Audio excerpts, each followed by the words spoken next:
শুভ সকাল বন্ধুরা। তো আজ শ্রাবণ মাসের শেষ সপ্তাহের সোমবার, তার জন্য আমি আজকে বাড়িতে একটু নিরামিষ বানাচ্ছি। নিরামিষের মধ্যে আজকে আমি বানাচ্ছি খিচুড়ি। আমি গোবিন্দভোগ চাল নিয়ে নিয়েছি, গোবিন্দভোগ চালটা যে ভিজিয়ে রেখেছি। আর আর আলু কেটে ভেজে নিয়েছি। আর ভাজার মধ্যে রাখছি বেগুন ভাজা, কাঁকরোল ভাজা। এখানে কুমড়োটা ভাজছি, কুমড়োটা আর আলুটা খিচুড়ির মধ্যে যাবে। আর এই যে মুগ ডাল নিয়ে নিয়েছি, মুগ ডালটাও খিচুড়ির মধ্যে যাবে। তো আজকে আমি কি প্রসেসে খিচুড়িটা বানাচ্ছি সেটাই তোমাদেরকে দেখাবো। তো সাথে থাকো বন্ধুরা। আর এখানে আমি আদা, টমেটো আর কাঁচা লঙ্কা নিয়ে নিয়েছি, এটা আমি পেস্ট করে নেব। তো কড়াইতে আমি সামান্য তেল নিয়ে নিয়েছি, ডালগুলো একটু ভেজে নেব এই তেলটাতেই।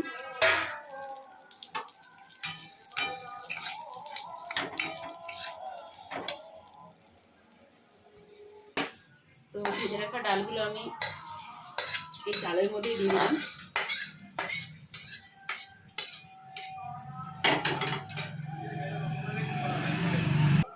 তো ডাল চাল আমি একসাথে বসিয়ে ফুটতে দিয়েছি, আর যতক্ষণ এটা হচ্ছে ততক্ষণ আমি চলো ভাজাগুলো রেডি করে নিই।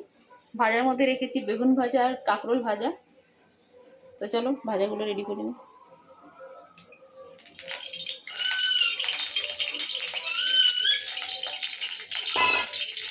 বেগুন আমি আগে থেকে কেটে ধুয়ে রেখেছিলাম। তো এবার নুন হলুদ দিয়ে বেগুনটাকে একটু আমি নাড়াচাড়া করে ভালো করে মাখিয়ে নিয়ে ভেজে নেব।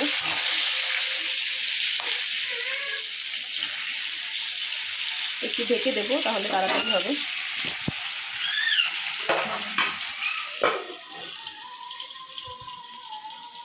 আমার কাঁকরোল ভাজা আর বেগুন ভাজা রেডি হয়ে গেছে। তো এখনো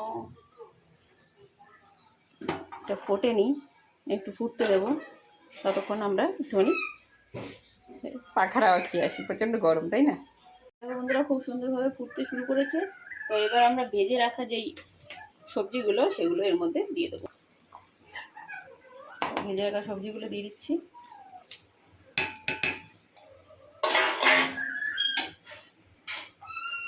এর মধ্যে আমি আগেই হালকা করে একটু লবণ দিয়ে দিয়েছি।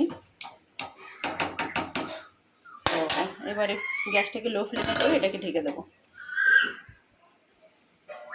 আর এদিকে যে আমরা টমেটোটা পেস্ট করেছিলাম মশলাটা, সেটাকে একটুখানি কষিয়ে নেব। তো এখানে আমি ফোড়নের জন্য নিয়ে নিচ্ছি তেজপাতা, শুকনো লঙ্কা, গোটা জিরে আর পাঁচফোড়ন। তোমরা চাইলে পাঁচফোড়নটা স্কিপও করতে পারো। তো চলো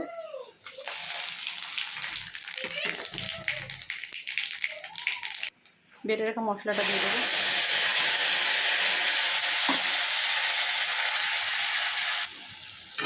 এটাকে ততক্ষণ কষাতে হবে যতক্ষণ না টমেটোমের কাঁচা গন্ধটা বেরিয়ে যাচ্ছে।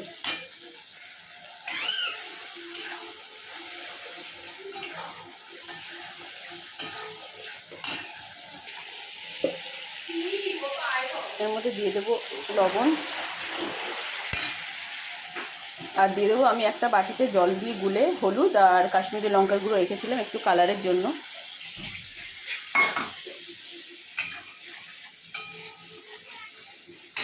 আর এদিকে দেখো আমার ডাল চালটা প্রায় সেদ্ধ হয়ে গেছে।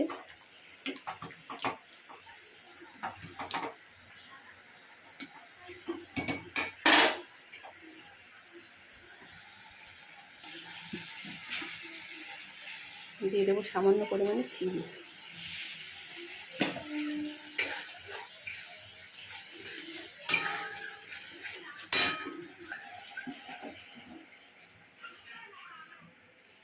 তো মশলাটা আমার সুন্দর করে কষানো হয়ে গেছে, এটা দিয়ে দেবো।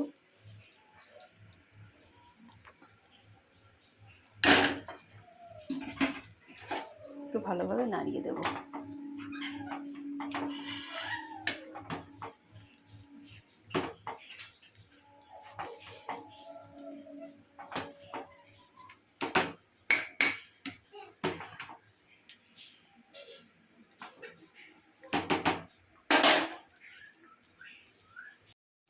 দেখো বন্ধুরা, আমার খিচুড়ি পুরোটাই রেডি হয়ে গেছে। এবার শুধু আমি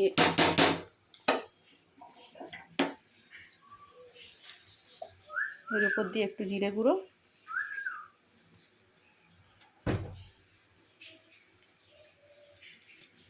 আর সামান্য পরিমাণে শাহি গরম মশলা ছড়িয়ে দেবো। ব্যাস, খিচুড়ি রেডি।